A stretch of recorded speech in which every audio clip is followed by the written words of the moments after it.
Two women, one man, a single promise from God.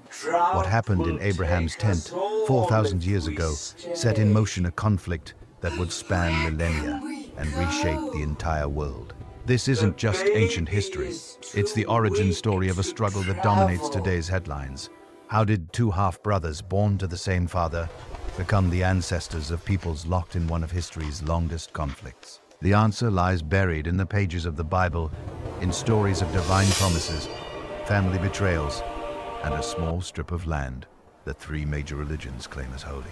From the deserts of ancient Mesopotamia to the Roman destruction of Jerusalem, from the rise of Islam to the birth of modern nations, every chapter of this saga adds another layer to a conflict that refuses to end. The seeds planted in Genesis are still bearing fruit today, bitter fruit that affects millions of lives. This is not a story with heroes and villains. It's a tragedy written across centuries, where both sides trace their roots to the same patriarch and the same God. Ready to understand how we got here? Let's go back to the beginning. The story begins in a place called of the Chaldeans, an ancient city in Mesopotamia. A man named Abram lived there with his wife Sarai and his father Terah.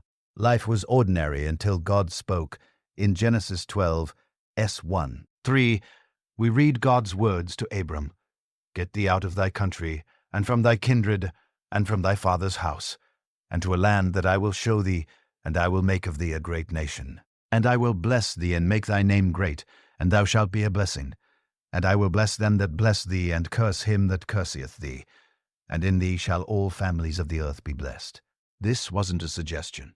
It was a command with a promise attached. God was asking Abram to leave everything familiar, his homeland, his relatives, his father's household, and go to a place he'd never seen before. But the promise was massive. God would make him into a great nation. His name would become great. Through him, every family on earth would receive blessing.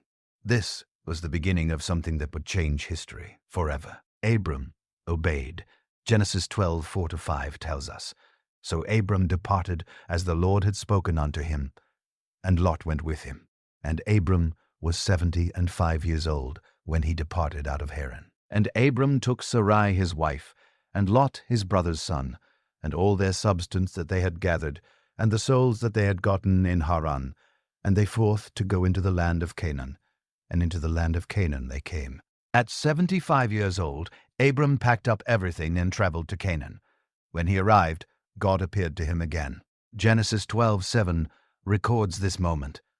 And the Lord appeared unto Abram, and said, Unto thy seed will I give this land. And there builded he an altar unto the Lord who appeared unto him. This was the first time God specifically mentioned the land itself. Not just any land, but this. Land, Canaan, would belong to Abram's descendants. The promise now had a location. A physical place on earth was being designated for Abram's future children. Years passed. Abram and Sarai traveled through Canaan, building altars and calling on God's name. But there was one problem, growing larger with each passing year. Sarai had no children. In Genesis 16:1, the text states plainly, Now Sarai, Abram's wife, bare him no children, and she had a handmaid, an Egyptian whose name was Hagar. 10 years had gone by since they arrived in Canaan. Abram was now 85 years old, and Sarai was 75. The promise of descendants seemed impossible. Sarai decided to take matters into her own hands. Genesis 16:2-3 shows her plan. And Sarai said unto Abram, Behold, now the Lord hath restrained me from bearing.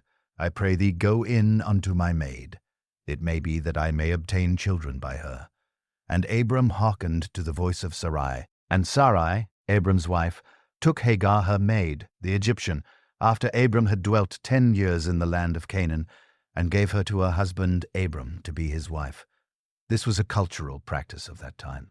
If a wife couldn't have children, she could offer her servant to her husband, and any child born would legally belong to the wife. It seemed like a reasonable solution. Abram agreed, and Hagar conceived. Genesis 16:4 tells us what happened next. And he went in unto Hagar, and she conceived. And when she saw that she had conceived, her mistress was despised in her eyes. The moment Hagar knew she was pregnant, everything changed. She looked at Sarai differently. The servant now carried something her mistress couldn't produce, a child for Abram. The power dynamic shifted, and pride crept into Hagar's heart. Genesis 16, 1:5, 1:6 records the birth. And Hagar bare Abram a son, and Abram called his son's name, which Hagar bare Ishmael. And Abram was 86 years old when Hagar bare Ishmael to Abram. Abram was 86 years old when Ishmael was born. He had a son. The promise seemed to be coming true, even if through an unexpected path. But the household was not peaceful. The relationship between Sarai and Hagar had already fractured before Ishmael was even born. Genesis 16:4. 6 captures the conflict.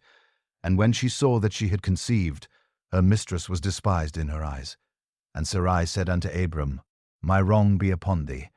I have given my maid into thy bosom. And when she saw that she had conceived, I was despised in her eyes. The Lord judge between me and thee. But Abram said unto Sarai, Behold, thy maid is in thy hand. Do to her as it please thee. And when Sarai yield hardly with her, she fled from her face. Sarai felt disrespected in her own home. She blamed Abram, even though the plan had been her idea. Abram, perhaps unwisely, told Sarai to handle it however she wanted. Sarai treated Hagar so harshly that Hagar ran away into the wilderness. She was pregnant and alone in the desert. An angel of the Lord found Hagar by a spring of water. Genesis 16:91 records their conversation. And the angel of the Lord said unto her, Return to thy mistress, and submit thyself under her hands. And the angel of the Lord said unto her, I will multiply thy seed exceedingly, that it shall not be numbered for multitude. And the angel of the Lord said unto her, Behold, thou art with child, and shalt bear a son, and shalt call his name Ishmael, because the Lord hath heard thy affliction. God told Hagar to go back and submit to Sarai, but he also gave her a promise. Her descendants would be too many to count. Her son would be called Ishmael, which means God hears because God had heard her suffering. Hagar returned to Abram's household, but the tension remained. 2 women, under one roof, 1 barren and 1 fertile, 1 mistress and 1 servant. It was a situation destined for conflict. 13 more years passed. Ishmael grew into a young teenager. Then God appeared to Abram again with a new revelation. In Genesis 17:15, God spoke, And when Abram was 90 years old, and 9, the Lord appeared to Abram, and said unto him, I am the Almighty God. Walk before me, and be thou perfect, and I will make my covenant between me and thee, and will multiply thee exceedingly. And Abram fell on his face, and God talked with him, saying, As for me, behold, my covenant is with thee, and thou shalt be a father of many nations. Neither shall thy name any more be called Abram, but thy name shall be Abraham. For a father of many nations have I made thee. God changed Abram's name to Abraham, meaning father of many nations. Then he changed Sarai's name to Sarah. But the most shocking part came next. Genesis 17:1:5. 1:6 says, And God said unto Abraham, As for Sarai thy wife, thou shalt not call her name Sarai, but Sarah shall her name be, and I will bless her, and give thee a son also of her. Yea, I will bless her, and she shall be a mother of nations. Kings of people shall be of her. Abraham's response was human and understandable. Genesis 17:17 tells us, Then Abraham fell upon his face, and laughed, and said in his heart, Shall a child be born unto him that is 100 years old? And shall Sarah that is 90 years old bear? He laughed, not from joy, but from disbelief. He was 99 years old. Sarah was 89. The very idea seemed absurd. Abraham even suggested an alternative. Genesis 17:18 records his words. And Abraham said unto God, Oh, that Ishmael might live before thee. He already had Ishmael. Couldn't the promise be fulfilled through him? But God's answer was clear. Genesis 17:19 states, And God said, Sarah thy wife shall bear thee a son indeed, and thou shalt call his name Isaac, and I will establish my covenant with him for an everlasting covenant, and with his seed after him. The child would come through Sarah, not Hagar. His name would be Isaac, meaning laughter. God's covenant, the promises, the land, the future would continue through Isaac. A year later, exactly as God promised, Sarah conceived. Genesis 21:13 describes the miracle. And the Lord visited Sarah as he had said. And the Lord did unto Sarah as he had spoken. For Sarah conceived and bare Abraham a son in his old age, at the set time of which God had spoken to him. And Abraham called the name of his son that was born unto him, whom Sarah bare to him, Isaac. Sarah herself could hardly believe it. Genesis 21:6-7 captures her joy. And Sarah said, God hath made me to laugh, so that all hat here will laugh with me. And she said, Who would have said unto Abraham that Sarah should have given children suck? For I have borne him a son in his old age. What seemed impossible had happened. The promised child had arrived, but joy in one part of the household brought pain to another. When Isaac was weaned, Abraham threw a great feast. Genesis 21:8-9 tells us what happened. And the child grew and was weaned.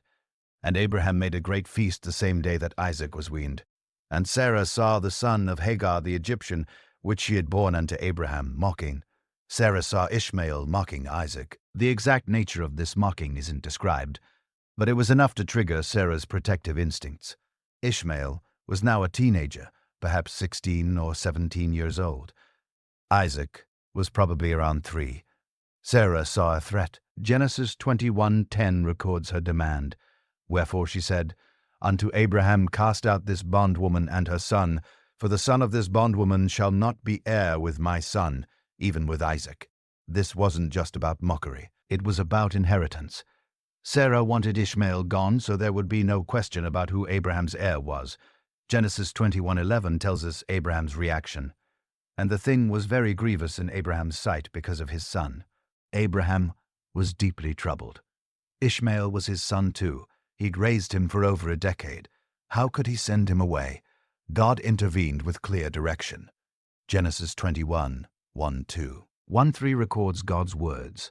And God said unto Abraham, Let it not be grievous in thy sight because of the lad, and because of thy bondwoman. In all that Sarah hath said unto thee, hearken unto her voice.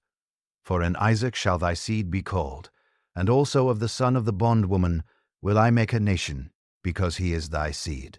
God told Abraham to listen to Sarah. The covenant line would continue through Isaac, but Ishmael wouldn't be abandoned because he was Abraham's son. God would make him into a nation as well. Early the next morning, Abraham prepared bread and water for Hagar and Ishmael. Genesis 21:14 describes And Abraham rose up early in the morning, and took bread and a bottle of water, and gave it unto Hagar, putting it on her shoulder, and the child, and sent her away. And she departed, and wandered in the wilderness of Beerseh. They wandered in the wilderness. The water ran out. Genesis 2:1-5. 1:6 shows Hagar's despair, and the water was spent in the bottle, and she cast the child under one of the shrubs. And she went and sat her down over against him, a good way off, as it were, a bowshot. For she said, Let me not see the death of the child. And she sat over against him, and lift up her voice, and wept. She couldn't bear to watch her son die of thirst, but God heard the boy's cry. Genesis 21:17-19 records the rescue. And God heard the voice of the lad, and the angel of God called to Hagar out of heaven, and said unto her, What ath thee, Hagar? Fear not, for God hath heard the voice of the lad where he is. Arise, lift up the lad, and hold him in thine hand, for I will make him a great nation. And God opened her eyes, and she saw a well of water. And she went and filled the bottle with water, and gave the lad drink. God saved them. He showed Hagar a well she hadn't seen before. They survived, and God's promise to Ishmael remained intact. 2 sons of Abraham now had 2 different futures. God had made specific promises. For Isaac, God's covenant was clear and detailed. Genesis 17:1-9. 2:1 spells it out. And God said, Sarah, thy wife shall bear thee a son indeed, and thou shalt call his name Isaac, and I will establish my covenant with him for an everlasting covenant, and with his seed after him. And as for Ishmael, I have heard thee. Behold, I have blessed him, and will make him fruitful, and will multiply him exceedingly. 12 princes shall he beget, and I will make him a great nation. But my covenant will I establish with Isaac, which Sarah shall bear unto thee at this set time in the next year. Isaac would inherit the covenant, the everlasting covenant that included the land of Canaan and the promise that all nations would be blessed through his descendants. Ishmael would be blessed, would be fruitful, would multiply, and would father 12 princes. He would become a great nation. But the covenant itself would go through Isaac. God's promise to Ishmael through Hagar was recorded in Genesis 16:10. 1:2. And the angel of the Lord said unto her, I will multiply thy seed exceedingly, that it shall not be numbered for multitude. And the angel of the Lord said unto her, Behold, thou art with child, and shalt bear a son, and shalt call his name Ishmael, because the Lord hath heard thy affliction. And he will be a wild man. His hand will be against every man, and every man's hand against him, and he shall dwell in the presence of all his brethren. Ishmael would be a wild man, independent and fierce. His descendants would live in tension with others. He would dwell in the presence of his brothers, meaning his people would live near Isaac's people. This geographic proximity would matter greatly in the centuries to come. Genesis 21:20-21 describes Ishmael's future. And God was with the lad, and he grew and dwelt in the wilderness, and became an archer. And he dwelt in the wilderness of Pan. And his mother took him a wife out of the land of Egypt. Ishmael grew up in the wilderness, became skilled with the bow, and married an Egyptian woman, connecting him back to his mother's homeland. When Abraham died many years later, both sons came together one final time. Genesis 25:9 records, and his sons Isaac and Ishmael buried him in the cave of Machpelah in the field of Ephron, the son of Zohar the Hittite, which is before Mamre. They buried their father together, but then went their separate ways. Genesis 25:1-2-1:8 lists Ishmael's descendants. Now, these are the generations of Ishmael, Abraham's son, whom Hagar the Egyptian, Sarah's handmaid, bare unto Abraham.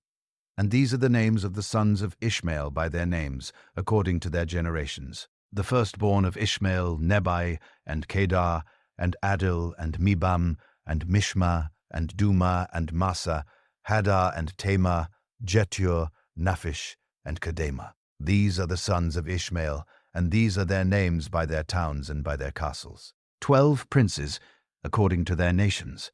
And these are the years of the life of Ishmael, 137 years. And he gave up the ghost and died, and was gathered unto his people. And they dwelt from Havilah unto Shur, that is before Egypt, as thou goest toward Assyria. And he died in the presence of all his brethren, 12 princes, just as God promised. They settled in the Arabian region from Havilah to Shur near Egypt. 2 branches of Abraham's family now existed, one through Isaac, one through Ishmael, with different destinies but connected by blood. Isaac grew up, married Rebekah, and they had twin sons, Esau and Jacob. From birth, these brothers were in conflict.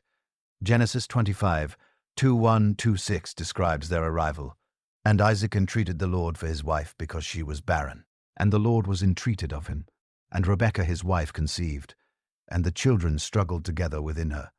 And she said, If it be so, why am I thus? And she went to inquire of the Lord. And the Lord said unto her, 2 nations are in thy womb, and 2 manner of people shall be separated from thy bowels. And the one people shall be stronger than the other people, and the elder shall serve the younger. And when her days to be delivered were fulfilled, behold, there were twins in her womb. And the first came out red all over like an hairy garment, and they called his name Esau. And after that came his brother out, and his hand took hold on Esau's heel, and his name was called Jacob. And Isaac was 80 years old when she bare them. Even in the womb they struggled. God told Rebekah that 2 nations were inside her, and the older would serve the younger. This was against custom. The firstborn son always received the greater inheritance and blessing. But God had a different plan. Esau came out first, covered in red hair. Jacob came out, gripping Esau's heel as if trying to pull him back.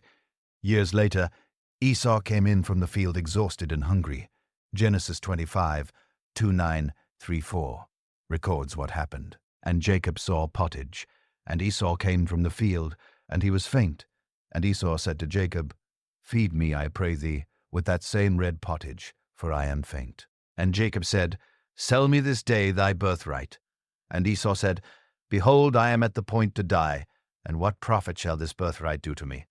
And Jacob said, "Swear to me this day." And he sware unto him, and he sold his birthright unto Jacob. Then Jacob gave Esau bread and pottage of Gentiles, and he did eat and drink, and rose up and went his way. Thus Esau despised his birthright for a bowl of stew. Esau sold his birthright. The birthright meant the oldest son received a double portion of the inheritance and became head of the family. Esau treated it as worthless. Jacob, cunning and ambitious, seized the opportunity, but the birthright wasn't enough. Years later, when Isaac was old and blind, Rebekah and Jacob conspired to steal Esau's blessing. Genesis 27:18-24 describes the deception. "And he came unto his father and said, My father. And he said, Here am I. Who art thou, my son? And Jacob said unto his father, I am Esau, thy firstborn. I have done according as thou badest me. Arise, I pray thee, sit and eat of my venison, that thy soul may bless me. And Isaac said unto his son, How is it that thou hast found it so quickly, my son? And he said, Because the Lord thy God brought it to me. And Isaac said unto Jacob, Come near, I pray thee, that I may feel thee, my son, whether thou be my very son Esau or not. And Jacob went near unto Isaac his father, and he felt him, and said, The voice is Jacob's voice, but the hands are the hands of Esau. And he discerned him not, because his hands were hairy as his brother Esau's hands. So he blessed him, and he said, Art thou my very son Esau? And he said, I am. Jacob wore Esau's clothes and goatskins on his arms to feel hairy like his brother. He lied directly to his father's face. Isaac, deceived, gave Jacob the blessing meant for Esau. Genesis 27:27. 29 records the blessing, And he came near, and kissed him, and he smelled the smell of his raiment, and blessed him, and said, See, the smell of my son is as the smell of a field, which the Lord hath blessed. Therefore God give thee of the dew of heaven, and the fatness of the earth, and plenty of corn and wine. Let people serve thee, and nations bow down to thee. Be Lord over thy brethren, and let thy mother's sons bow down to thee. Cursed be every one that curseth thee, and blessed be he that blessed thee. When Esau discovered what happened, he wept bitterly. Genesis 2003:4-6 captures his anguish. And when Esau heard the words of his father, he cried with a great and exceeding bitter cry, and said unto his father, Bless me, even me also, O my father. And he said, Thy brother came with subtlety, and hath taken away thy blessing. And he said, Is not he rightly named Jacob? For he hath supplanted me these 2 times. He took away my birthright, and behold, now he hath taken away my bless. Inge. And he said, Hast thou not reserved a blessing for me? Isaac had no blessing left equal to what he had given Jacob. Esau hated Jacob and planned to kill him. Jacob had to flee, beginning a 20-year exile. But despite the deception, God's plan continued. Jacob was the one through whom the covenant would continue, and later God would change his name to Israel. Jacob fled to his uncle Laban's house in Haran, where he worked for 14 years to marry Laban's daughters Leah and Rachel. Through these 2 wives and their handmaids, Jacob had 12 sons. Genesis 35:23-6 lists them. The sons of Leah, Reuben, Jacob's firstborn, and Simeon and Levi, and Judah and Issachar, and Zebulun the sons of Rachel, Joseph and Benjamin, and the sons of Bilhah, Rachel's handmaid, Dan and Naphtali, and the sons of Zilpah, Leah's handmaid, Gad and Asher. These are the sons of Jacob, which were born to him in Padan Aram. These 12 sons would become the 12 tribes of Israel. But before that could happen, the family faced a crisis. Jacob favored Joseph, Rachel's firstborn, above all his other sons. Genesis 37:34 tells us, Now Israel loved Joseph more than all his children, because he was the son of his old age, and he made him a coat of many colors. And when his brethren saw that their father loved him more than all his brethren, they hated him and could not speak peaceably unto him. The brothers' jealousy turned to murderous rage when Joseph shared dreams indicating he would rule over them. Genesis 37:18-28 describes what they did. And when they saw him afar off, Even before he came near unto them, they conspired against him to slay him. And Reuben said unto them, Shed no blood, but cast him into this pit that is in the wilderness, and lay no hand upon him. And they took him, and cast him into a pit, and the pit was empty. There was no water in it. Then there passed by Midianites merchantmen, and I drew and lifted up Joseph out of the pit, and sold Joseph to the Ishmaelites for 20 pieces of silver. And they brought Joseph into Egypt. Joseph's brothers sold him to Ishmaelite traders, descendants of Abraham's other son. He was taken to Egypt as a slave. The brothers lied to Jacob, telling him Joseph was killed by a wild animal. But God was with Joseph in Egypt. Through a series of events involving false accusations and divine dreams, Joseph eventually became second in command to Pharaoh. Genesis 41:39. 4:1 records his promotion. And Pharaoh said unto Joseph, Forasmuch as God hath showed thee all this, there is none so discreet and wise as thou art. Thou shalt be over my house, and according unto thy word shall all my people be ruled. Only in the throne will I be greater than thou. And Pharaoh said unto Joseph, See, I have set thee over all the land of Egypt. Years later, famine struck the region. Jacob sent his sons to Egypt to buy grain, not knowing Joseph was alive and ruling there. When Joseph revealed himself to his brothers, they were terrified. But Joseph saw God's hand in everything. Genesis 45:48 shows his perspective. And Joseph said unto his brethren, Come near to me, I pray you. And they came near. And he said, I am Joseph, your brother, whom ye sold into Egypt. Now therefore be not grieved, nor angry with yourselves that ye sold me hither, for God did send me before you to preserve life. And God sent me before you to preserve you a posterity in the earth, and to save your lives by a great deliverance. So now it was not you that sent me hither, but God. And he hath made me a father to Pharaoh, and lord of all his house, and a ruler throughout all the land of Egypt. Joseph brought the entire family to Egypt. Genesis 46:2-6 tells us the number, all the souls that came with Jacob into Egypt, which came out of his loins. Besides Jacob's son's wife, all the souls were 66. And the sons of Joseph which were born him in Egypt were 2 souls. All the souls of the house of Jacob which came into Egypt were 70.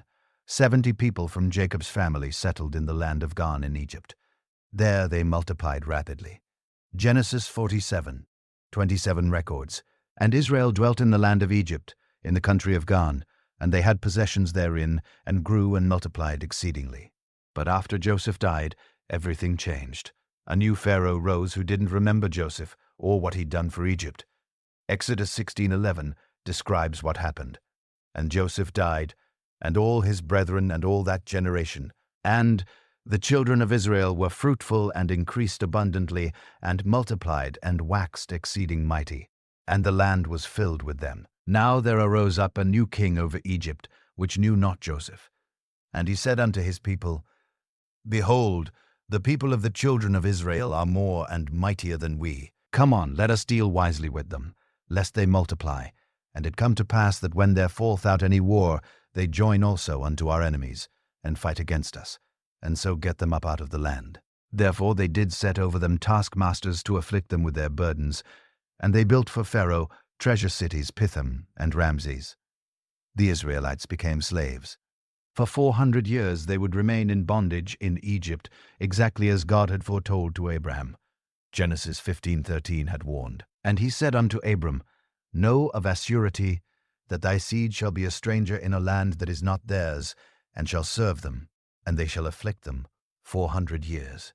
The descendants of Abraham, through Isaac and Jacob, were now enslaved in a foreign land far from the promised territory of Canaan. The Israelites had been slaves in Egypt for generations when God raised up a deliverer. Moses, an Israelite raised in Pharaoh, Oh's palace, encountered God in a burning bush in the wilderness of Midian. Exodus 3:78 records God's words. And the Lord said, I have surely seen the affliction of my people which are in Egypt, and have heard their cry by reason of their taskmasters. For I know their sorrows, and I am come down to deliver them out of the hand of the Egyptians, and to bring them up out of that land unto a good land, and a large, unto a land flowing with milk and honey, unto the place of the Canaanites, and the Hittites, and the Amorites, and the Perizzites, and the Jebusites. God had not forgotten his promise to Abraham. The time had come to bring his people back to the land he promised their ancestors. Moses returned to Egypt, and after 10 devastating plagues, Pharaoh finally released the Israelites. Exodus 12 hours, 37 minutes and 38 seconds describes their departure. And the children of Israel journeyed from Ramses to Succoth, about 600,000 on foot, that were men beside children. And a mixed multitude went up also with them, and flocks and herds, even very much cattle. 600,000 men plus women and children, perhaps 2 million people total, left Egypt. But Pharaoh changed his mind and pursued them with his army. God trapped the Egyptian forces at the Red Sea. Exodus 14:2-1. 2 tells what happened. And Moses stretched out his hand over the sea. And the Lord caused the sea to go back by a strong east wind all that night, and made the sea dry land, and the waters were divided. And the children of Israel went into the midst of the sea upon the dry ground. And the waters were a wall unto them on their right hand and on their left. The Israelites crossed on dry ground, but when the Egyptians followed, the waters crashed down and destroyed them. Free at last the people traveled to Mount Sinai. There God gave Moses the law, commandments, and regulations that would govern how his people lived. Exodus 195. 6 explains the purpose. Now therefore, if ye will obey my voice indeed and keep my covenant, then ye shall be a peculiar treasure unto me above all people, for all the earth is mine, and ye shall be unto me a kingdom of priests and an holy nation. God was forming them into a nation with himself as their king. At Sinai he gave them the 10 Commandments and detailed instructions for worship, including plans for a portable sanctuary called the Tabernacle. But the journey from Egypt to Canaan should have taken only weeks. Instead, it took 40 years. Numbers 13 and 14 explain why Moses sent 12 spies into Canaan to scout the land. Numbers 13, 2:7, 2:8 records their report. And they told him and said, We came unto the land whither thou sentest us, and surely it floweth with milk and honey, and this is the fruit of it.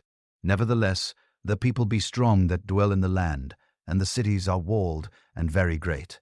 And moreover, we saw the children of Anak there. The land was everything God promised, but the inhabitants were powerful and the cities fortified. 10 of the 12 spies gave a terrifying report. Numbers 13, 3:1, 3:3 captures their fear. But the men that went up with him said, We be not able to go up against the people, for they are stronger than we. And they brought up an evil report of the land which they had searched unto the children of Israel, saying, The land through which we have gone to search it is a land that eateth up the inhabitants thereof, and all the people that we saw in it are men of a great stature. And there we saw the giants, the sons of Anak, which come of the giants, and we were in our own sight as grasshoppers, and so we were in their sight. Only 2 spies, Joshua and Caleb, urged the people to trust God and enter the land, but the people refused. They wanted to return to Egypt. God's judgment was swift. Numbers 14 hours, 28 minutes and 30 seconds records the sentence, I unto them, as truly as I live, saith the Lord, as ye have spoken in mine ears, so will I do to you. Your carcasses shall fall in this wilderness, and all that were numbered of you, according to your whole number, from 20 years old and upward, which have murmured against me. Doubtless ye shall not come into the land concerning which I swear to make you dwell therein, save Caleb the son of Jephunneh, and Joshua the son of Nun. And that entire generation would die in the wilderness. Only their children would enter the promised land. For 40 years the Israelites wandered, waiting for the faithless generation to pass away. During this time, God provided manna from heaven daily and water from rocks. He gave them his law through Moses, teaching them how to live as his covenant people. Moses died within sight of the promised land, and leadership passed to Joshua. God's instructions to Joshua were clear. Joshua 12:4 records God's command, Moses, my servant, is dead. Now therefore arise, go over this Jordan thou, and all this people unto the land which I do give to them, even to the children of Israel. Every place that the sole of your foot shall tread upon, that have I given unto you, as I said unto Moses, from the wilderness and this Lebanon, even unto the great river, the river Euphrates, all the land of the Hittites, and unto the great sea toward the going down of the sun, shall be your coast. The land was theirs by divine promise. Now they had to possess it by faith and obedience. The Israelites crossed the Jordan River on dry ground, just as their parents had crossed the Red Sea. Their first target was Jericho, a fortified city blocking entrance into Canaan. Joshua 6:25 describes God's unusual battle plan. And the Lord said unto Joshua, See, I have given into thine hand Jericho, and the king thereof, and the mighty men of valor, and ye shall compass the city, all ye men of war, and go round about the city once. Thus shalt thou do 6 days, and 7 priests shall bear before the ark 7 trumpets of ram's horns, and the 7th day ye shall compass the city 7 times, and the priests shall blow with the trumpets. And it shall come to pass, that when they make a long blast with the ram's horn, and when ye hear the sound of the trumpet, all the people shall shout with a great shout, and the wall of the city shall fall down flat, and the people shall ascend up every man straight before him. For 6 days they marched around Jericho silently. On the 7th day they circled 7 times. The priests blew their trumpets, the people shouted, and the walls collapsed. Joshua 6:20-21 records the victory. So the people shouted when the priests blew with the trumpets.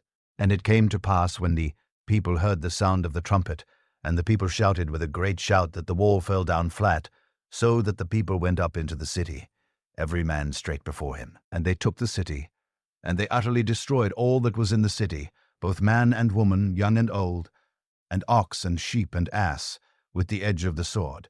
From Jericho Joshua led campaigns throughout Canaan. Joshua 10:4042 summarizes the southern campaign. So Joshua smote all the country of the hills, and of the south, and of the vale, and of the springs, and all their kings. He left none remaining, but utterly destroyed all that breathed, as the Lord God of Israel commanded. And Joshua smote them from Kadesh Banana, even unto Gaza, and all the country of Gan, even unto Gibon.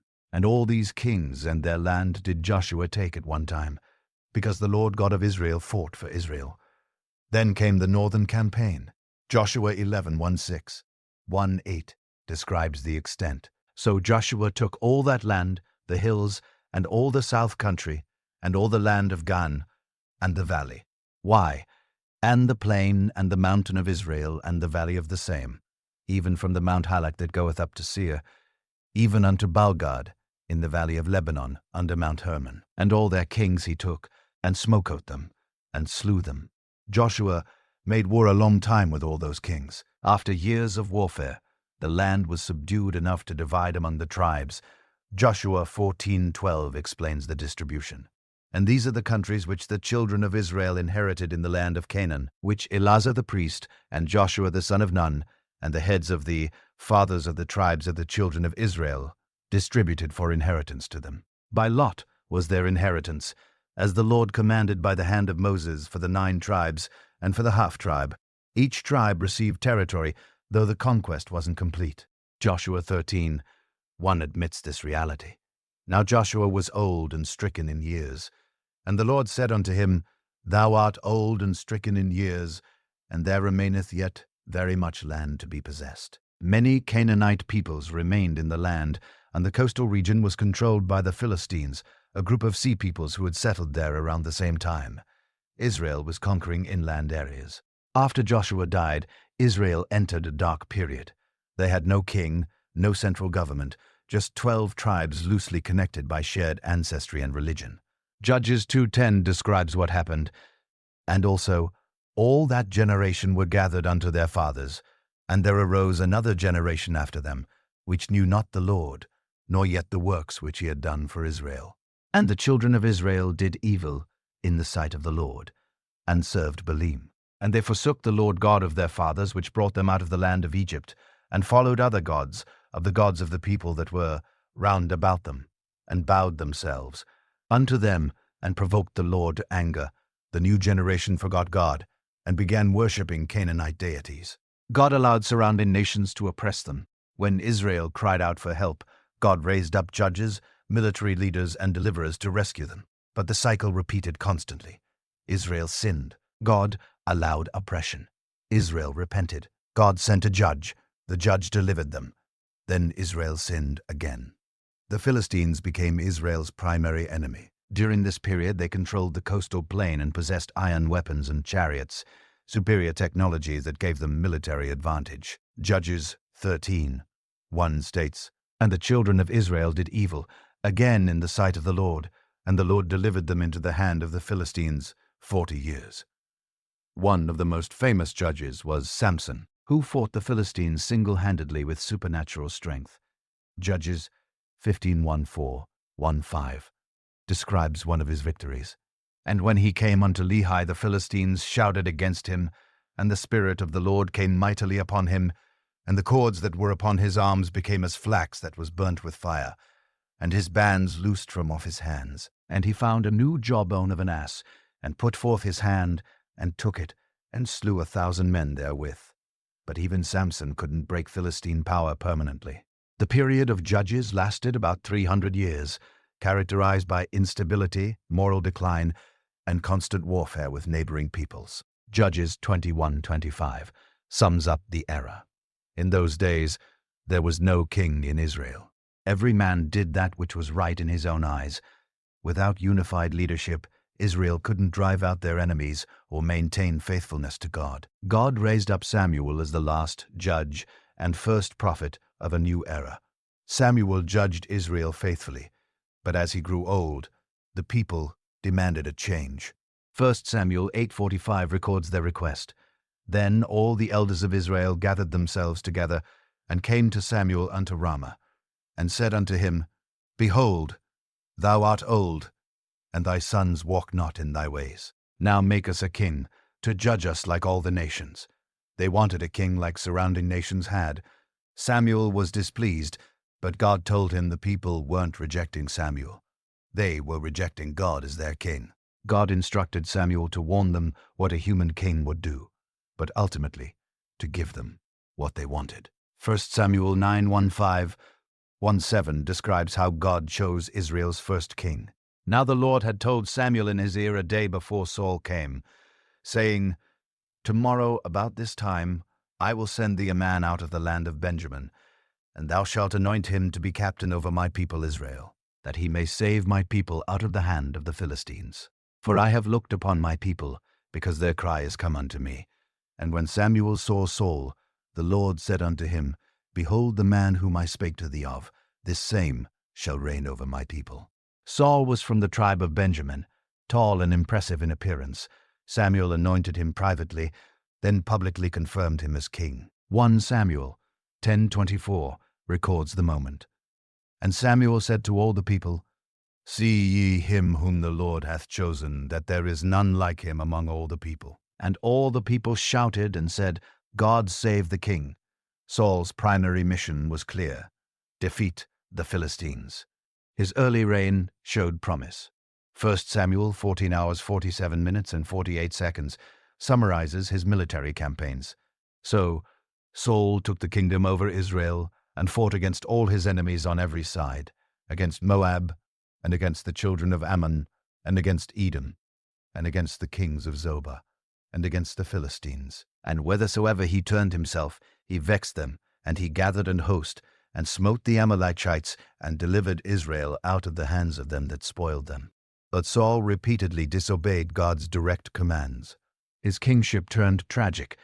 God rejected him as king, and sent Samuel to anoint a replacement, a young shepherd named David from Bethlehem. David first appears as a boy bringing supplies to his brothers at the battlefront.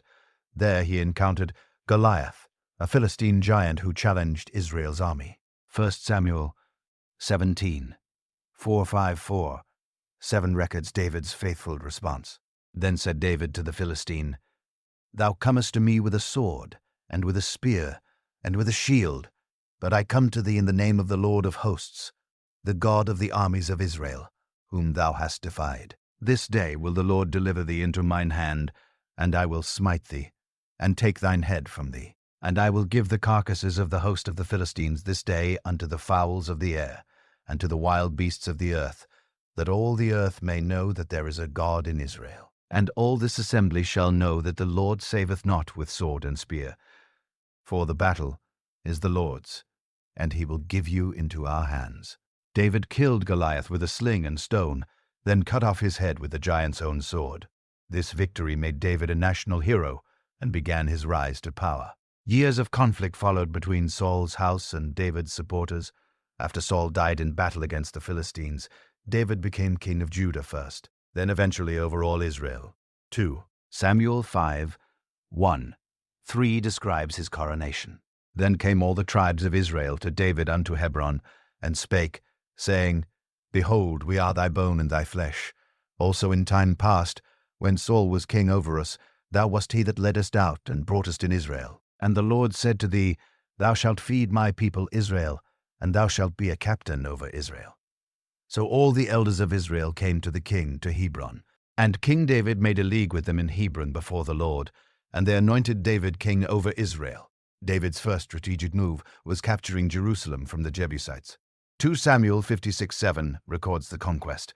And the king and his men went to Jerusalem unto the Jebusites, the inhabitants of the land, which spake unto David, saying, Except thou take away the blind and the lame, thou shalt not come in hither, thinking, David cannot come in hither. Nevertheless, David took the stronghold of Zion. The same is the city of David. Jerusalem became his capital, a city that belonged to no single tribe, positioned between the northern and southern territories, perfect for uniting the nation. David decisively defeated the Philistines. 2 Samuel 5:1-7-20 describes one key battle.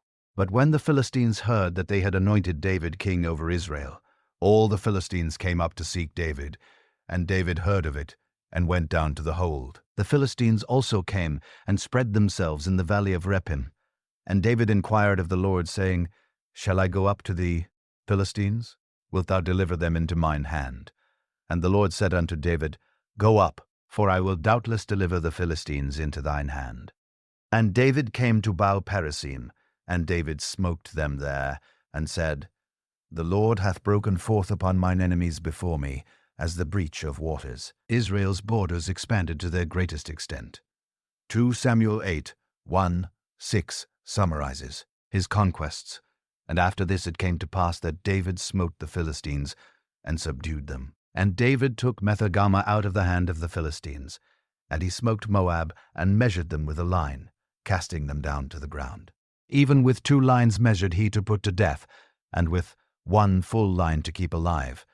And so the Moabites became David's servants and brought gifts. David smote also Hadadah, the son of Rehob, king of Zobah, as he went to recover his border at the river Euphrates. And David took from him 1,000 chariots and 700 horsemen, and 20,000 footmen. And David houghed all the chariot horses, but reserved of them for 100 chariots. And when the Syrians of Damascus came to succor Hadad, king of Zobah, David slew of the Syrians 22,000 men. Then David put garrisons in Syria of Damascus, and the Syrians became servants to David, and brought gifts. And the Lord preserved David whithersoever he went. David wanted to build a permanent temple for God, but God said no. Instead, God made David a promise. 2 Samuel 7:1-2, 1-3 records God's covenant with David. And when thy days be fulfilled, and thou shalt sleep with thy fathers, I will set up thy seed after thee, which shall proceed out of thy bowels, and I will establish his kingdom. He shall build an house for my name, and I will establish the throne of his kingdom forever. David's son would build the temple, and David's dynasty would last forever. Solomon became king after David's death. God appeared to Solomon in a dream, and offered him anything he wanted. 1 Kings 3:9 records Solomon's request, Give therefore thy servant an understanding heart to judge thy people, that I may discern between good and bad. For who is able to judge this, thy so great a people? Solomon asked for wisdom to govern justly. God was pleased, and granted him not only wisdom, but also riches and honor. 1 Kings 4:29-31 describes Solomon's legendary wisdom. And God gave Solomon wisdom and understanding, exceeding much, and largeness of heart, even as the sand that is on the seashore. And Solomon's wisdom excelled the wisdom of all the children of the east country, and all the wisdom of Egypt. For he was wiser than all men, than Ethan the Ezrite, and Heman, and Cal, and Dada, the sons of Mahal. And his fame was in all nations round about. Solomon's primary achievement was building the temple in Jerusalem. 1 Kings 6:12 records the beginning. And it came to pass in the 480th year, after the children of Israel were come out of the land of Egypt, in the month Zay, which is the second month, that he began to build the house of the Lord. And the house which King Solomon built for the Lord, the length thereof was 60 cubits, and the breadth thereof 20 cubits, and the height thereof 30 cubits. What is? The temple took 7 years to build. When completed, Solomon brought the Ark of the Covenant into the Holy of Holies. 1 Kings 8:10-11 describes what happened. And it came to pass, when the priests were come out of the holy place, that the cloud filled the house of the Lord, so that the priests could not stand to minister because of the cloud. For the glory of the Lord had filled the house of the Lord. God's presence filled the temple in visible form. Jerusalem was now not just the political capital, but the religious center of Israel. Solomon's reign was marked by unprecedented prosperity. 1 Kings 10:2-3. 2 describes his wealth. So King Solomon exceeded all the kings of the earth for riches and for wisdom. And all the earth sought to Solomon to hear his wisdom which God had put in his heart. And they brought every man his present vessels of silver, and vessels of gold, and garments, and armor, and spices, horses and mules a rake year by year. Israel had peace, wealth, and international respect. But this golden age came at a cost. Solomon heavily taxed the people to fund his building projects and maintain his lavish court. Solomon's later years were marked by spiritual compromise. He married many foreign wives who turned his heart toward their gods. 1 Kings 11:4-6 records his downfall. For it came to pass, when Solomon was old, that his wives turned away his heart after other gods, and his heart was not perfect with the Lord his God, as was the heart of David his father. For Solomon went after Ash, the goddess of the Zidonians, and after Milcom, the abomination of the Ammonites. And Solomon did evil in the sight of the Lord, and went not fully after the Lord, as did David his father. God pronounced judgment. The kingdom would be torn from Solomon's son, though one tribe would remain for David's sake.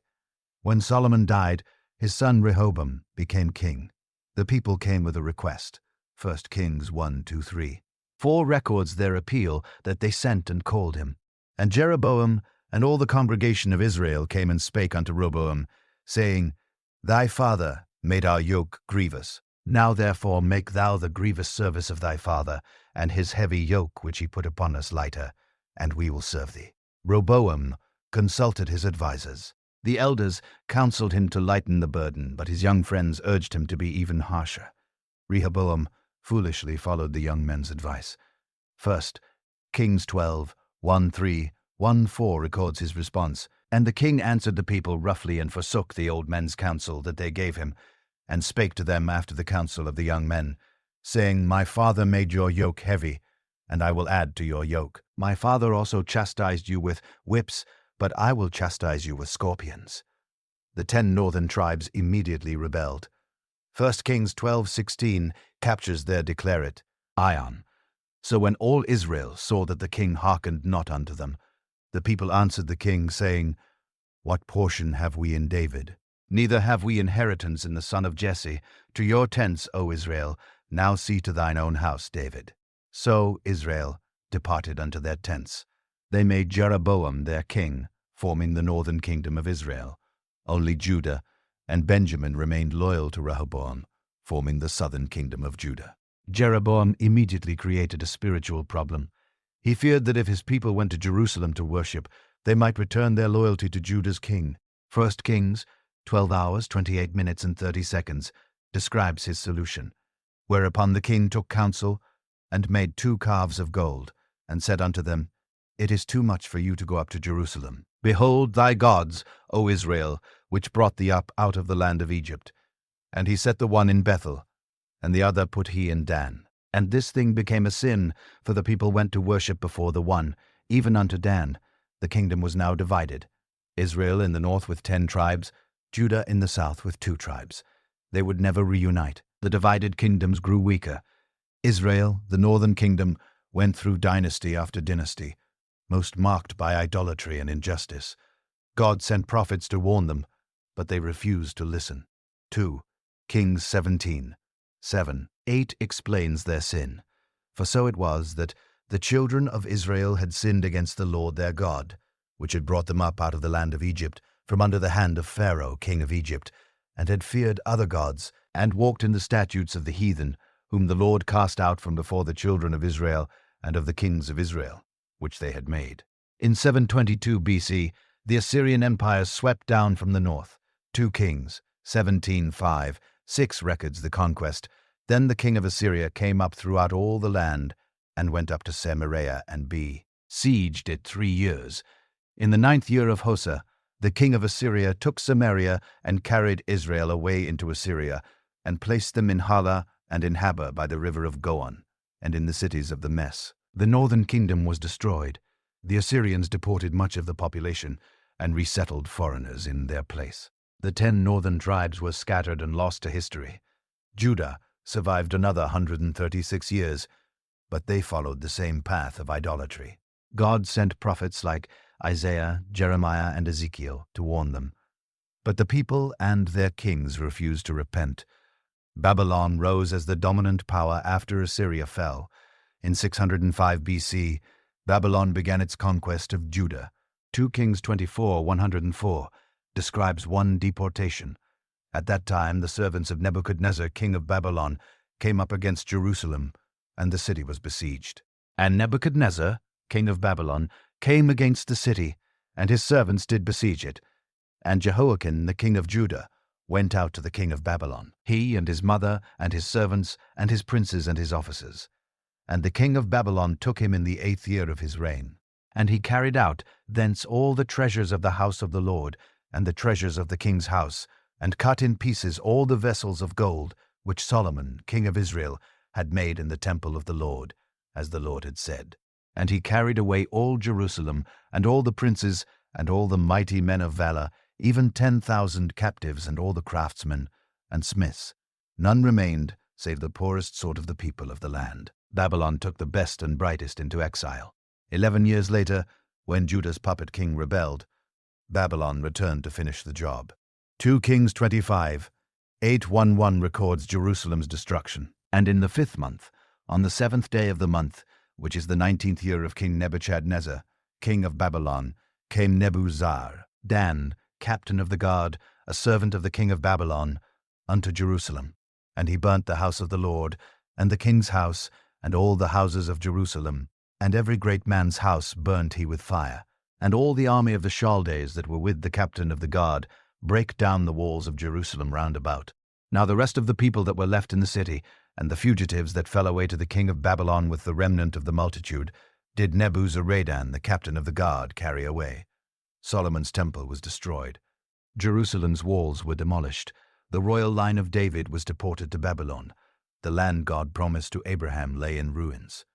Its people scattered among the nations. The Jews lived in Babylon for 70 years, exactly as the prophet Jeremiah had predicted. Then Persia conquered Babylon, and a new king took the throne. His name was Cyrus, and he did something unprecedented. Ezra 1:1-3 records his decree. Now in the 1st year of Cyrus, king of Persia, that the word of the Lord by the mouth of Jeremiah might be fulfilled, the Lord stirred up the spirit of Cyrus, king of Persia, that he made a proclamation throughout all his kingdom, and put it also in writing, saying, Thus saith Cyrus, king of Persia, The Lord God of heaven hath given me all the kingdoms of the earth, and he hath charged me to build him an house at Jerusalem, which is in Judah. Who is there among you of all his people? His God be with him, and let him go up to Jerusalem, which is in Judah, and build the house of the Lord God of Israel. He is the God which is in Jerusalem. Cyrus gave the Jews permission to return home and rebuild God's temple. He even returned the temple treasures that Nebuchadnezzar had stolen. Ezra 178 tells us, Also Cyrus the king brought forth the vessels of the house of the Lord, which Nebuchadnezzar had brought forth out of Jerusalem, and had put them in the house of his gods. Even those did Cyrus king of Persia bring forth by the hand of Mithrath the treasurer, and numbered them unto Sheshbazzar, the prince of Judah. Nearly 50,000 people made the journey back to Jerusalem. Ezra 264:65 gives the count. The whole congregation together was 40 and 33 score beside their servants and their maids, of whom there were 7,337. And there were among them 200 singing men and singing women. They returned to a ruined city and began rebuilding. The first priority was God's temple.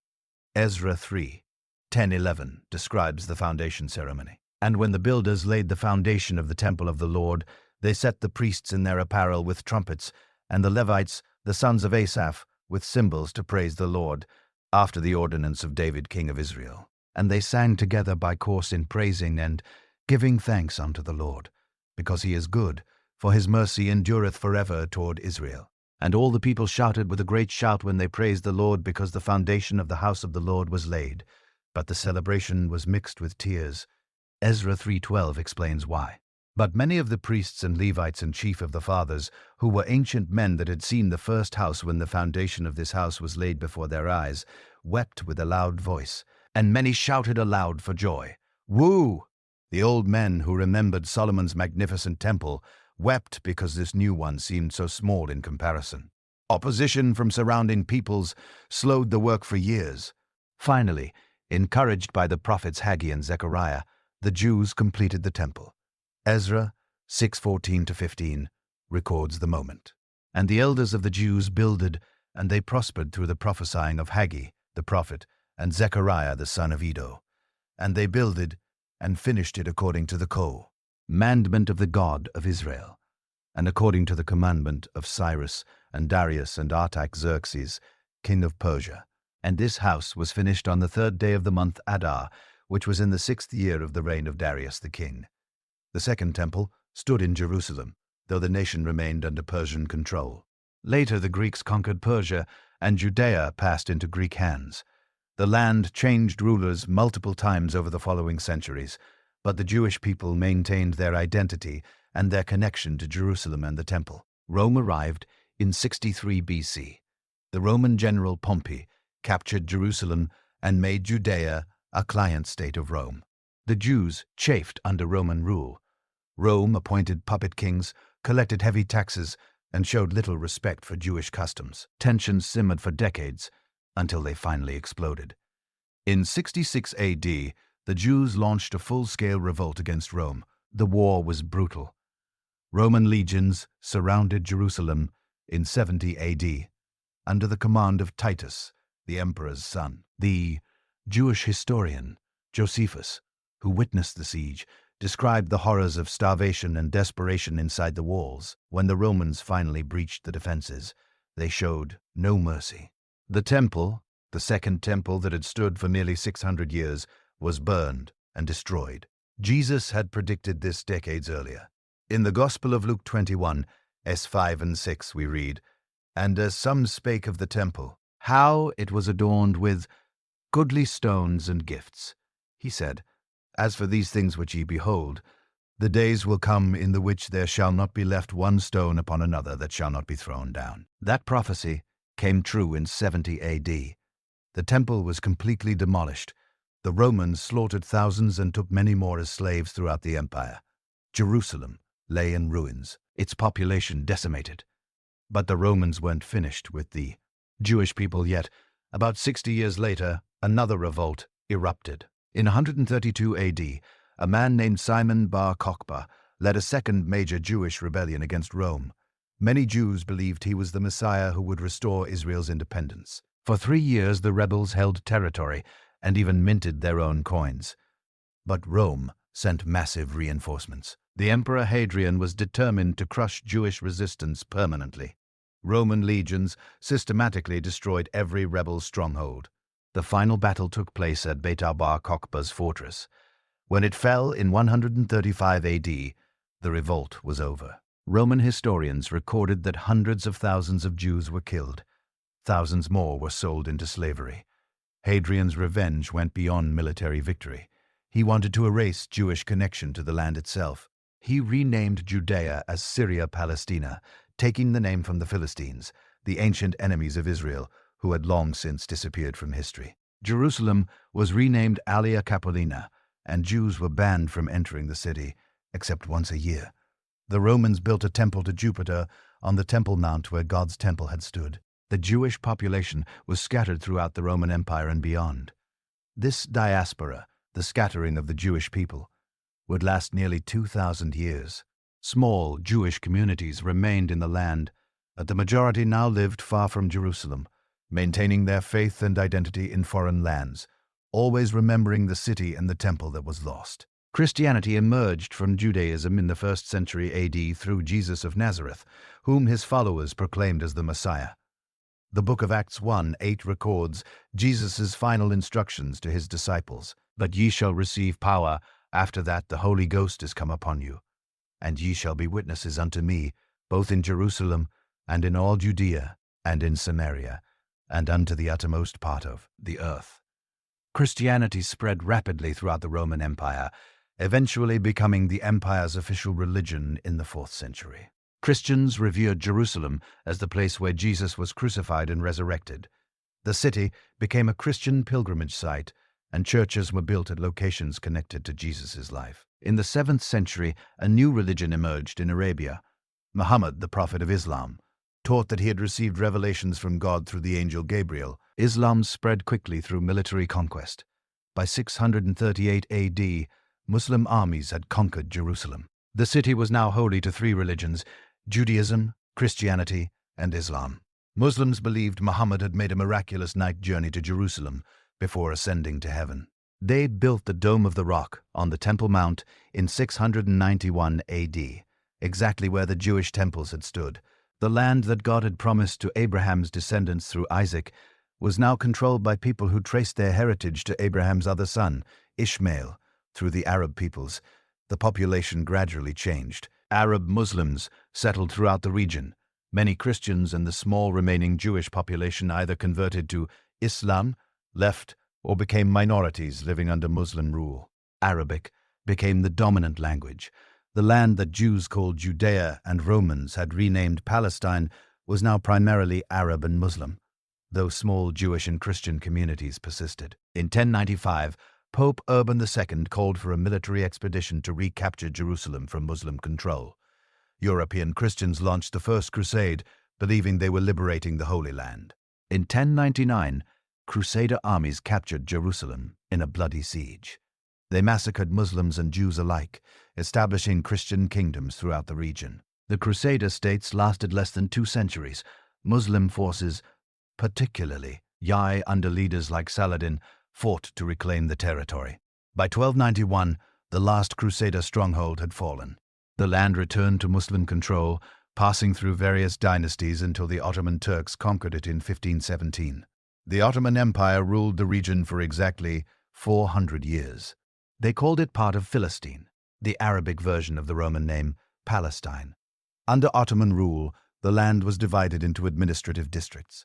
The population was predominantly Arab and Muslim, with smaller communities of Arab Christians and Jews living mainly in Jerusalem, Hebron, Safed, and Tiberias, the 4 holy cities of Judaism.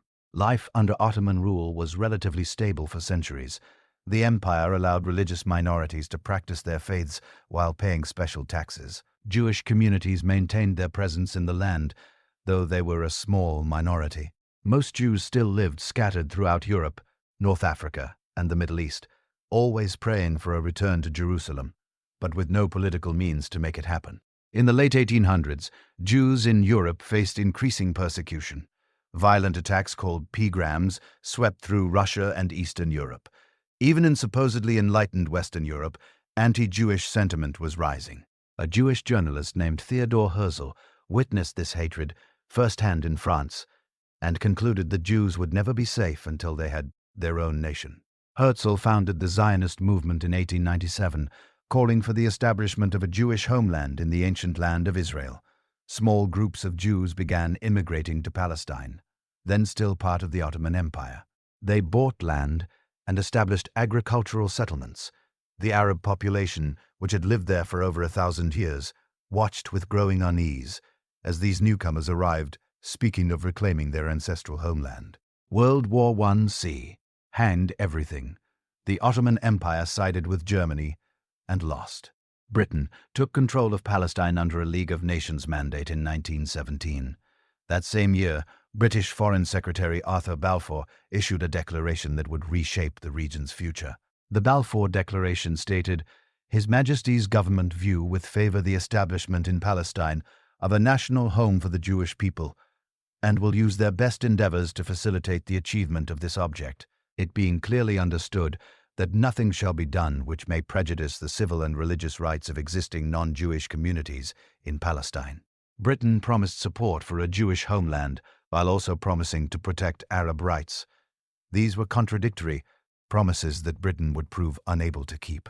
The Arab population, which made up about 90% of Palestine at the time, had not been consulted. They saw the Balfour Declaration as a betrayal, foreigners giving away their land to other foreigners. Jewish immigration to Palestine increased dramatically under British rule, especially after 1933, when Hitler came to power in Germany. Jews fled Europe in growing numbers, seeking safety from Nazi persecution. By the end of World War II and the Holocaust, in which 6 million Jews were murdered, the surviving Jewish population desperately needed refuge. The Arab population felt their fears were being realized. In 1920, Arabs had made up roughly 90% of Palestine's population. By 1947, Jews comprised about 1,003 of the population, having increased from about 56,000 in 1918 to over 600,000. Arabs saw their majority shrinking and their land being purchased by Jewish organizations. Riots and violence broke out repeatedly between Arab and Jewish communities. Britain found itself caught between competing nationalist movements. Jewish Zionists wanted an independent Jewish state, Palestine, and Arabs wanted an independent Arab state. Both had legitimate claims, Jews pointing to their ancient connection to the land and their desperate need for a homeland after the Holocaust, Arabs pointing to their continuous presence there for over 1,000 years. Britain tried various partition plans, trying to separate the two populations, but nothing satisfied both sides. Jewish underground organizations launched attacks against British targets, demanding independence. Arab leaders rejected any partition that would create a Jewish state. The violence grew worse. Britain, exhausted by World War II and unable to resolve the conflict, announced in 1947 that it would withdraw and turn the problem over to the United Nations. The United Nations proposed a partition plan in November 1947. Palestine would be divided into separate Jewish and Arab states, with Jerusalem under international control. The Jewish leadership accepted the plan. Though many felt the proposed borders were inadequate, the Arab leadership and surrounding Arab nations rejected it completely. When Britain withdrew on May 14, 1948, the Jewish leadership immediately declared the establishment of the State of Israel. The next day, 5 Arab armies from Egypt, Jordan, Syria, Lebanon, and Iraq invaded, determined to destroy the newborn state. Arab leaders told Palestinian Arabs to temporarily leave their homes until the Jewish state was crushed, promising they would return victorious. The opposite happened. Against overwhelming odds, Israel not only survived, but expanded beyond the UN partition lines. When armistice agreements were signed in 1949, Israel controlled about 78% of what had been Mandate Palestine. Jordan occupied the West Bank and East Jerusalem, including the Old City with the Temple Mount. Egypt controlled the Gaza Strip, but for Palestinians, 1948 was the Nakba, the catastrophe. Approximately 700,000 Palestinian Arabs became refugees. Some fled the fighting, others were expelled by Israeli forces. Still others left believing Arab promises they would soon return. Their villages were destroyed or repopulated with Jewish immigrants. They scattered to refugee camps in the West Bank, Gaza, Jordan, Lebanon, and Syria. No Palestinian state was created. The two-state solution proposed by the UN never materialized. Arab nations refused to make peace with Israel. Israel refused to allow refugees to return, fearing they would undermine the Jewish majority. The Palestinians found themselves a people without a country, living under Israeli, Jordanian, or Egyptian control, or in refugee camps across the region. The conflict that began with 2 sons of Abraham, 2 nations in one womb, 2 peoples claiming the same land through different promises, remained unresolved. The ancient tensions had transformed into a modern conflict that continues to this day. If this journey through biblical history opened your eyes to something new, hit that subscribe button. We're committed to bringing you more stories from Scripture that connect ancient truth to modern reality. Share this video with someone who's ever wondered how this all started. Maybe a friend who's confused by the news, a family member interested in biblical prophecy, or anyone who wants to understand one of the world's most. Drop a comment below telling us what surprised you most in this story. Was it the connection between Ishmael and Isaac? The fact that this conflict is literally thousands of years old? Or maybe something else entirely? Remember, understanding the past doesn't solve the present, but it does help us pray more intelligently, think more clearly, and approach complex issues with wisdom, rather than just emotion. Thanks for watching, and we'll see you in the next.